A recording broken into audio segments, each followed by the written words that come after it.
E eles fizeram exatamente isso. Uma das maiores fábricas de gás natural do Catar foi destruída agora no início aqui da nossa noite. E é claro que esse problema que a gente está vendo, graças a Deus ainda mais restrito à Ásia, daqui a pouco isso pode começar a ter um impacto maior aqui, porque isso é um sinal claro que a briga tá subindo de nível, né? Em Bangladesh, eles já estão fechando escolas e fechando universidades. A gente já vê medidas como, por exemplo, redução da jornada de trabalho para 4 dias por semana, porque agora o cara tá obrigado a fazer home office, ou seja, se assemelha o que a gente viveu em 2020 com lockdown, né?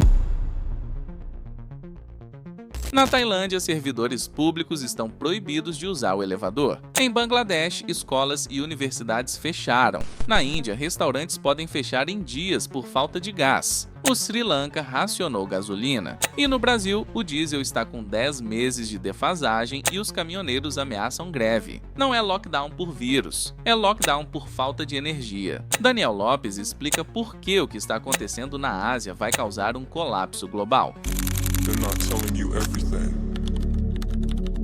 Então, Vilela, esse negócio da encrenca lá no Golfo Pérsico arrebenta primeiro com a Ásia, porque a maioria daquele petróleo que sai dali vai para os países asiáticos, não vem tanto para cá. 20%, né, de todo o petróleo. 20% do petróleo global, mas a maioria a China suga tudo, Japão, né?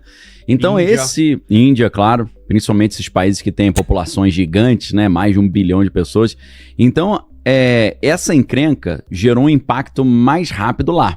O pessoal na Ásia já está passando sufoco. E lá a gente já vê medidas como, por exemplo, redução da jornada de trabalho para 4 dias por semana. É claro que tem muita gente que vai achar legal, né? Aí o cara vai falar, pô, que maravilha, né? Em vez de trabalhar os 5 dias, a gente já vai para 4 dias. Agora, no caso da Tailândia, do Vietnã, Paquistão e Bangladesh, eles já estão obrigando os servidores públicos ali e empresas a fazerem home office. Aí fica um negócio meio estranho, né? Porque agora o cara tá obrigado a fazer home office, ou seja, se assemelha o que a gente viveu em 2020 com lockdown, né? Um lockdown forçado. A Fortune confirmou. Tailândia mandou servidores subir de escada e fazer home office. Filipinas adotou semana de 4 dias. Bangladesh fechou universidades e pôs tropas em depósitos. Sri Lanka racionou gasolina. Um executivo de restaurantes na Índia disse a Semafor: é como um segundo lockdown do Covid para nós. No Vietnã eles estão incentivando as pessoas a não usarem o carro, a não fazerem viagens, só fazerem viagens assim em caso assim muito extremo. Obviamente tudo isso para economizar combustível, né? Em Mianmar eles já estão fazendo sistema de rodízio igual a gente tem aqui em São Paulo, implementaram lá em Mianmar também, né? Aquele negócio da placa final par, final ímpar. Sim. Em Bangladesh eles já estão fechando escolas e fechando universidades. Aquela mesma encrenca que a gente viu na época da pandemia. As crianças ficando em casa, os pais de saco cheio com as crianças enchendo a paciência lá em casa, né? Então, já está acontecendo em Bangladesh. No Paquistão, eles já fecharam escolas e passaram as aulas tudo para online, tá? Então, além disso, nas Filipinas, eles já estão limitando viagens oficiais, só as viagens essenciais, né? No Vietnã também, eles estão restringindo o uso de carros, né? E alguns lugares, a gente já vê medidas assim mais incisivas, como no Sri Lanka, eles adotaram um racionamento nacional de combustível, né? Existe ali uma limitação de quantas pessoas podem, quanto de gasolina você pode comprar, né? Bangladesh já limitou a quantidade de veículos que podem circular na rua, né? E já tem também na Coreia do Sul, na Tailândia, controle de preço ali. Eles colocaram um teto máximo ali no preço da gasolina e do diesel, mas a gente sabe que esse negócio de controlar preço nunca termina muito bem, né? Porque É artificial, é uma coisa artificial. É artificial. A gente aí já fez aqui o Sarney, né? Seja fiscal do Sarney, lembra? Foi. Poxa, coisa terrível. Porque o que acontece? Eu vou explicar de uma maneira, ver se tá certo. É artificial, você força, o produtor fala, pô, eu não vou ter lucro com isso. Não vou produzir. Eu seguro e aí fica faltando na prateleira, Exato. Né? Vamos supor, vamos fazer uma conta assim bem simples, né? Foi com a carne, o que teve problema? Carne, leite e tal, aqueles produtos mais básicos ali do dia a dia, né? Então, assim, o cara gasta 10 para produzir o leite tem que vender por 5, ele fala, vou pagar para trabalhar, não vou produzir mais. Então, sempre quando você congela preço, em vez de você fazer o preço baixar, você faz o produto sumir da prateleira. E é o que estava prestes a acontecer com o diesel aqui. Por quê? A situação do Brasil ficou uma sinuca, porque o Brasil já estava com uma defasagem de 10 meses sem aumentar o diesel. Então já estava com um gap aí.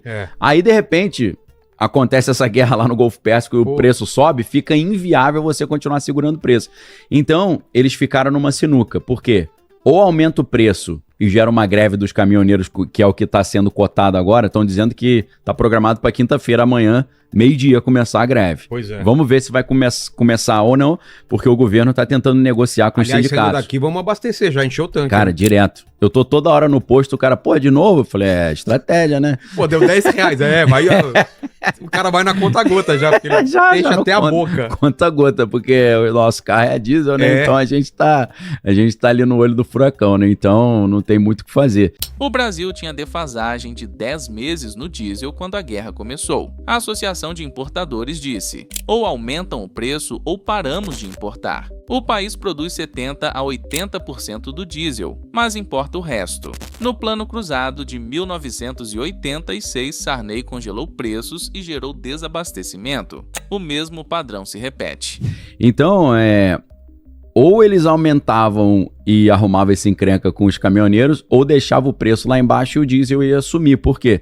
Apesar de que a gente produz aqui cerca de 70%, 80% do diesel que a gente consome, por volta de 20%, 30% é importado.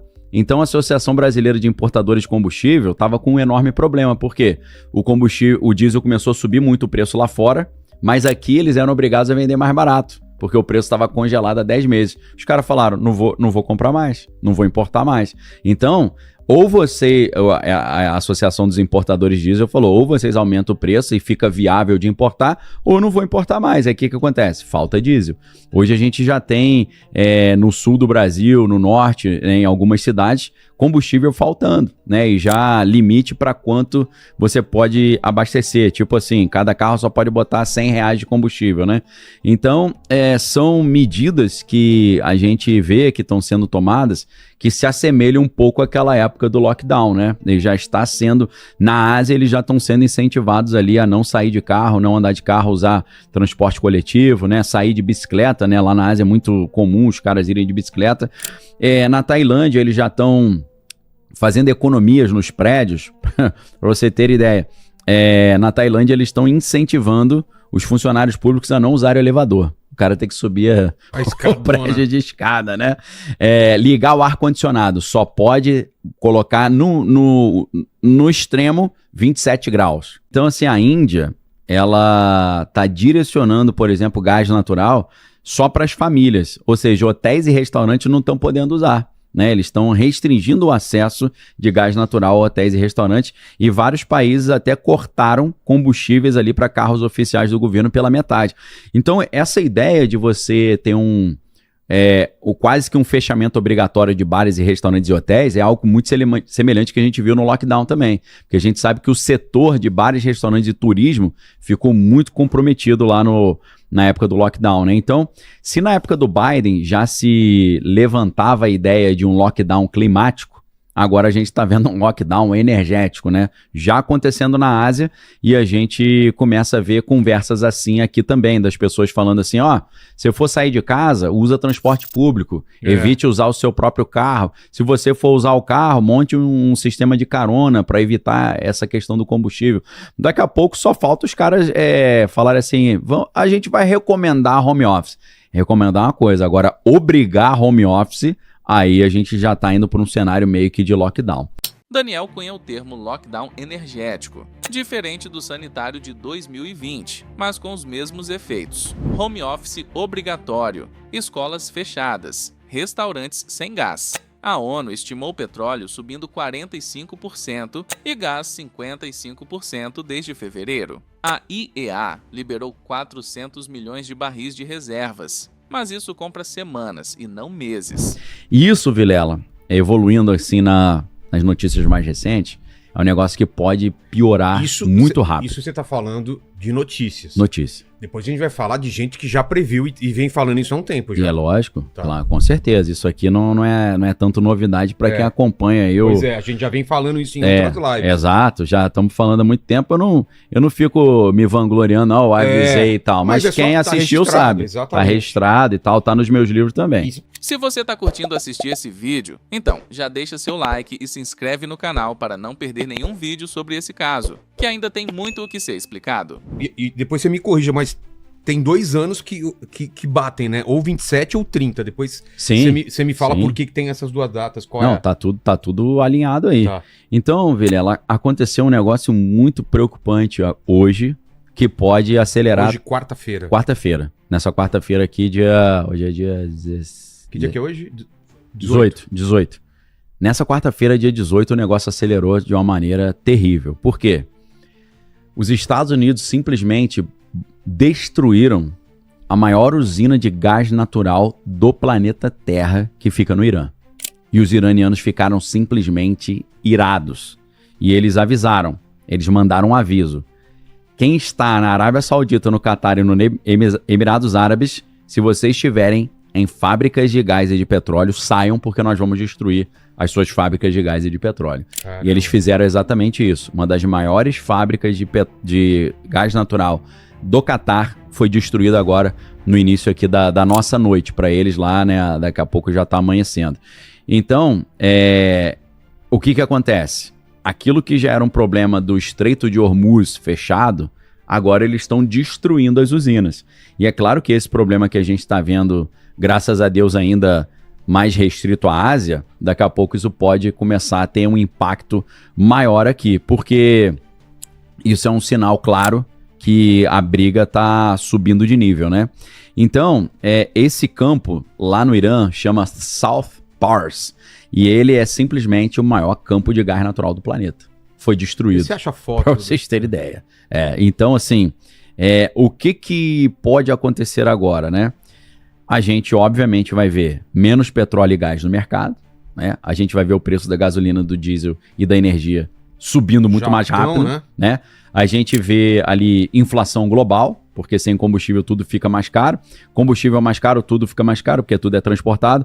Aí você tem ali já, segundo estudos da BBC, chance de 80% de recessão global, então já é praticamente uma certeza, e um efeito dominó, né? A Ásia e a Europa, que compram muito gás do Catar, né, e petróleo ali do Golfo, já estão em pânico ali falando de racionamento, né? Pô. Eu acompanho muito notícia de Portugal e Espanha, né? Me disseram que o gás já tá sendo racionado lá. Já, com certeza. Cara, é isso? Essa fotona aí? De South Pars? É? Certeza? Cara, a imagem... South Pars de onde? Você South colocou... Pars, Irã. Irã, né? Vê se South Pars, Irã. Eu acho que é Depois mais não era no mar, não. Era um então, campo, eu também não imaginei no mar. Era um não. campo... Só dá uma conferida depois em terra. Mas assim, tá bonito do mesmo, ficou bonito. Ficou bonito. A imagem tá linda. Daniel Lopes traduz a crise energética global para o cotidiano brasileiro com precisão. O vídeo mapeia medidas de lockdown energético já em vigor na Ásia, confirmadas pela Fortune, Time, CFR, UN News e ABC News, e mostra que o Brasil está a um passo do mesmo cenário. A sinuca do diesel é o ponto nevrálgico. 10 meses de defasagem, importadores recusando operar no prejuízo e greve de caminhoneiros na iminência. A comparação com o Plano Cruzado de Sarney é precisa. Congelamento de preços gera desabastecimento e não barateamento. O conceito de lockdown energético é sofisticado. Não é governo mandando ficar em casa por vírus. É a realidade econômica forçando o fechamento por falta de combustível. O dado mais alarmante vem da ONU. Petróleo subiu 45%, gás 55%, fertilizantes 35% desde fevereiro. Se o conflito durar mais de 3 meses, o crescimento asiático cai de 4,6% para 4%, e o Brasil, com matriz rodoviária de 60% a 70%, sente o impacto em cheio. Já imaginou viajar com quem você ama, sem se preocupar com o preço da passagem? Conhecer o Brasil, o mundo, viver momentos que ficam para sempre e pagar muito mais barato por isso? A comunidade Milhas 3.0 ensina pessoas comuns a viajar como expert, usando estratégias que as companhias não explicam. O link está aqui na descrição. Entre agora na comunidade Milhas 3.0